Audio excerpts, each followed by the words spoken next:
As I record this, we're waiting for hopefully the imminent release of the hostages that are being held by Palestinian terrorists in Gaza. Tonight, over 400,000 people rallied in Hostage Square, which is in Tel Aviv, where they've been rallying every single Saturday night since October 7th, 2023. That's 2 years ago. It's almost 2 years to the date in the Hebrew calendar of the October 7th massacre, and every single day we have been praying for the hostages' return. I hope that the next time we have an episode, I'm not wearing this necklace anymore, and I'm not wearing this pin anymore, because hopefully by then the hostages have been returned. It's been far, far, far too long. Could peace be breaking out in the Middle East? Quite possibly. I was discussing with some people in synagogue, what do we do with all of these if the hostages are returned, please God, this week? Wouldn't it be nice if you sent all of them to a museum like Yad Vashem, the big Holocaust museum in Israel, or some other big museum, where you could have an exhibit where everybody from the entire world who was praying for the hostages mailed in their pins and their necklaces so that people could see how many people were praying together for the hostages.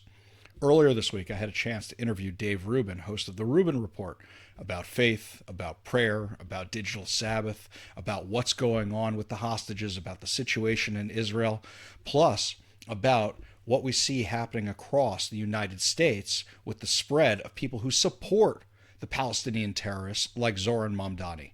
Give a listen to my interview with Dave Rubin. Joining me now is the host of the Rubin Report, the one and only Dave Rubin. So good to see you again, buddy. It's been too long. It's good to see you, Ari. We have a crazy world that we are trying to manage here, and I suppose we will try to make some sense of it over the next little bit, huh? Yeah, absolutely. A lot of these times I look at you and you have such smiles and such humor and everything when you see all the stuff going on in the world. In fact, I'm kind of envious because sometimes I take things a little bit too seriously. One of the things that I love about you, I'm a big fan of your show, is the month you take off in August. You take that off, you go away, you cut yourself off from life. And one of my favorite episodes every year is when you come back online where you're finding out everything you missed. In fact, my favorite one was, I think, Joe Biden's first year in office, where you found out about the Afghanistan withdrawal Oh, and just yeah. couldn't believe all that. But now, as I understand it, you've taken that to the next level since the death of Charlie Kirk.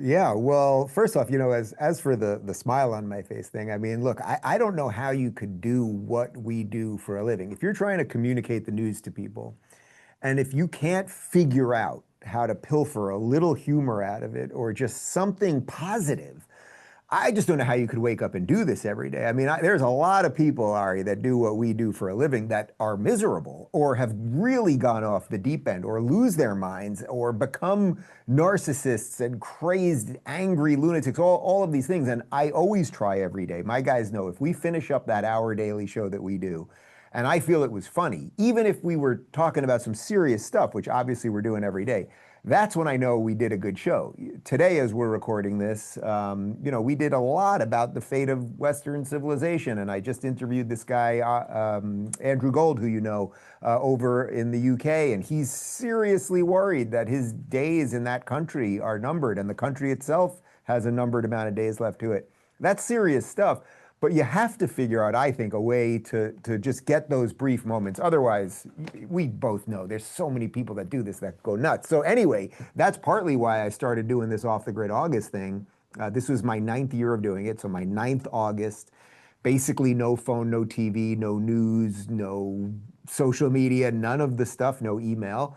I kind of did it as a joke 9 years ago. It was just like, could I do this? It sounded so crazy, and it was an incredible experience. My brain gets to reset. I start thinking about old friends that I haven't seen in 30 years, or the kid that sat next to me in 3rd grade, or I can suddenly remember the entire, soundtrack of a movie, or just these weird things that are sitting in the recesses of your brain that are cluttered. And then I think what you find particularly interesting about it is that, as my friend Ben Shapiro was saying to me for many years, when I would tell him about what I do for August, he'd go, Dave, there's something called Shabbat, and you can do it one day a week. You don't have to do anything that drastic. And yes, after Charlie after Charlie was assassinated, he had spoke a lot about, although he obviously was evangelical Christian, that he was keeping Shabbat. and that he felt that this time, this 24-hour period, outside of the machine, away from all the, advances of technology and everything else, that it was giving him a great reset and all of those things. I've tried to do it, at least in terms of social media. I try not to be on there on the weekends, but I thought, this is something I could kind of give to Charlie or for Charlie that I think maybe could scale a little bit. And what I was thrilled to see when I said that I would, take a digital Sabbath, was that a lot of people said that they were going to try it too. I don't know how many actually are doing it, but it just goes to show that there's a yearning to figure out what our relationship with this thing is, and I suppose our forefathers had a little insight into how to maybe manage it. Well, the way we kind of got through it was the week Charlie was assassinated. There's a lot of people who are really, really emotionally touched by that, even in the Orthodox world, who've been keeping this stuff their whole lives. And in synagogue, they were actually coming over and saying to me, Ari, tell us all your stories you have about Charlie. And I said, guys, I only met him once or twice. I only interviewed him once or twice. I wish I had more. But the more I thought about it, every story I had about Charlie was we were discussing scripture, we were discussing Torah. And here's a guy who's an evangelical Christian, and we don't even share a lot of these things in common. I mean, aside from the Judeo Christian values. And yet they were loving some of his quotes. My favorite one of his was he was talking about the founders and how they didn't have Google, but they knew to put proclaim liberty throughout all the land on the Liberty Bell. And that's from Leviticus, Vayikra, one of the most boring books in the Torah. And they knew to pick that one. So for a lot of people, it was, I'm kind of taking this stuff for granted. And here was a guy who was able to see the beauty in my religion. And they decided to start taking on a whole lot more from it. Did you grow up in an observant household? Yeah, I mean, I grew up, we went to a conservative temple that my parents still go to this day. I've had my ins and outs, I would say, with religion, and but I always felt a deep connection to the history of my people and the story of the people, and that, my father and my father's father and father's father before that they all believed in this thing.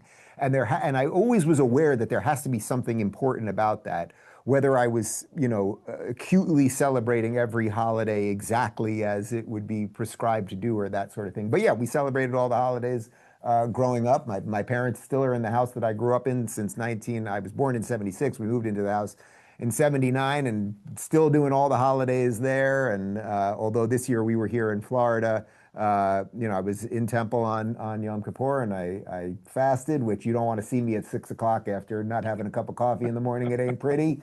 But I think there are just little, whether you believe in the most traditional sense or whether you participate in every religious precept in the most specific way, as long as you have some connection to that. I think what we're seeing, so much of what we're seeing that is wildly out of control in the world, which unfortunately it comes from the secular left. Even some of the excesses that we're seeing on the right now seem to me to be a reaction to the excesses of the left. And the left, their excesses are basically because they only believe in the here and the now. They only believe in the power that they can attain right now. And I think when you step back, when you realize that your ancestors believed in something, and when you just look at the stories, the story of the Jews is basically the story of the Western world, and you can't disconnect those things.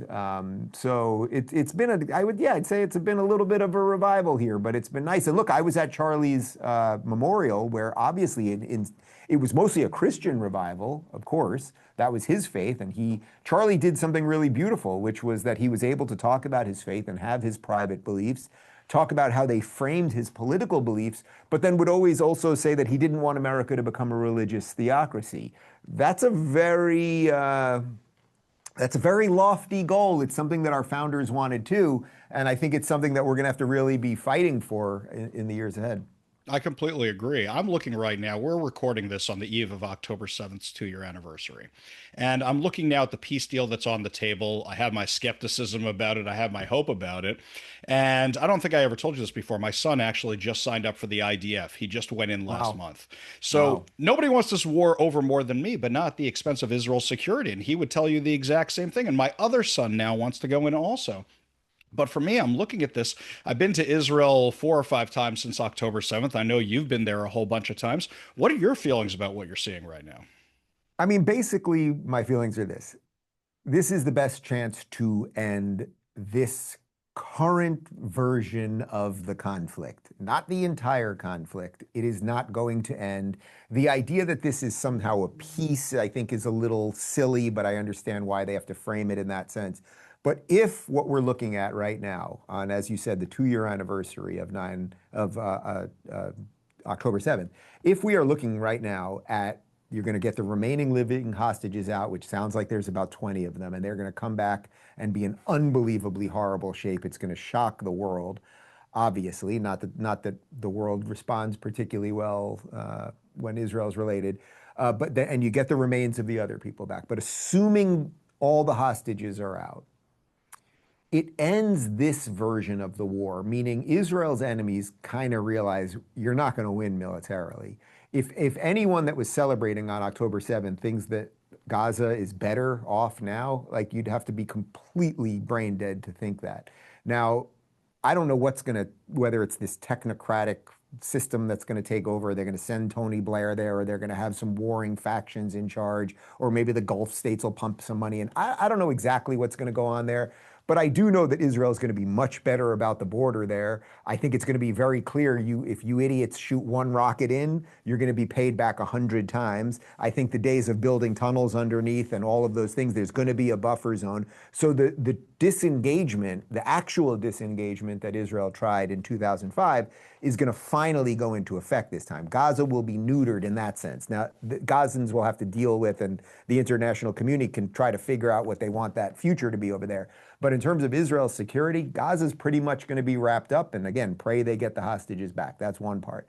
The north is going to be a lot safer because Hezbollah is largely destroyed. And to whatever extent the Lebanese government functions, like I don't think they're in any mood to be fighting with Israel anymore. You're not going to beat them. Iran lost a 12-day war in complete control of their airspace, basically in 48 hours.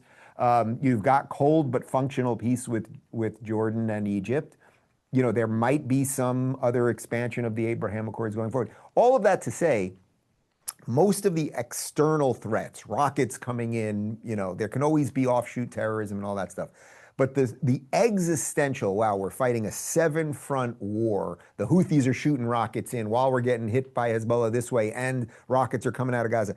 That does seem like it's over. And the other thing is, they've now developed this laser system where the rockets they're going to shoot down, instead of costing, I think, 50 grand a pop with the Iron Dome, it's now going to be about $3 per rocket to shoot down with this laser system. So ironically, for all the people that hate them, I mean, this is exactly why they hate Israel. 2 years ago, that would have broke most countries in half, and somehow they're going to be stronger on the other side.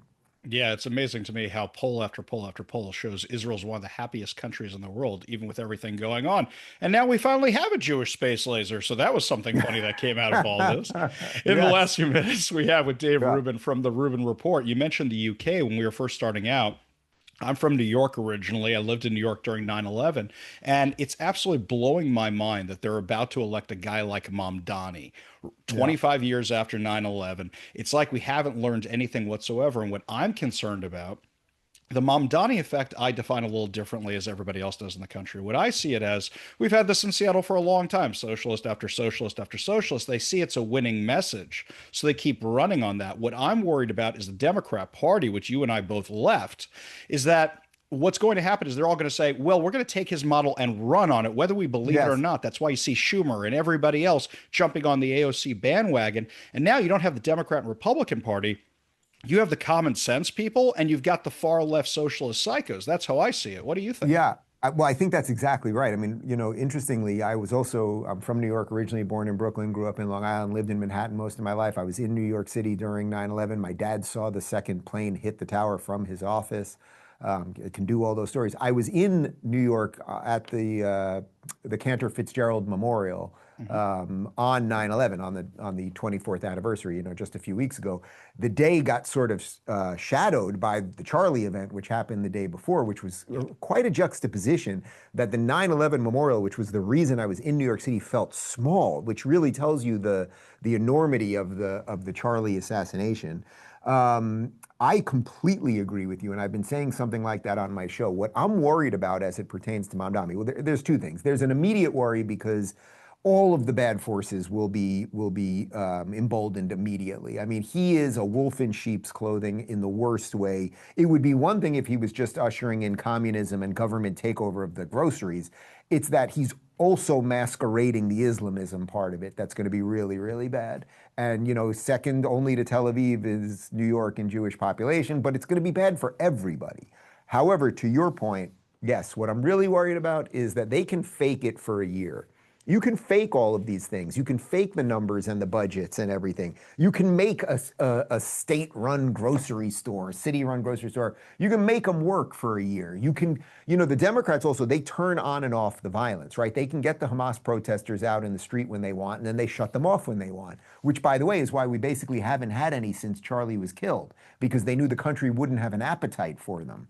They've been going on in Europe, but oddly, they disappeared out of the United States for the last 3 weeks. Isn't that interesting? So I think once Mamdani gets in, they'll shut the violence off, which they've been keeping down anyway, as I just pointed out. But then they can also fake the good stuff for a year. And then within a year, now you've got this guy in Minnesota that might take over, who's even more radical than the current lunatic over there. You could start seeing it in some other places. And then it's like, then we have a real problem at scale. If New York City wants to just go down that path, well, I feel bad for the 40% of people that don't want it. But sorry, I think Florida should start charging an entry tax, and I'm talking to DeSantis about that. Yeah, and I think they're going to start charging us an exit tax from places like Seattle Yeah, because we yeah. know Newsom already wants to do that kind of stuff in California. Dave Rubin, host of the Rubin Report, thanks so much for your insight and for joining us today, buddy. Really do appreciate it. And Chag Sameach. Always a pleasure, my friend.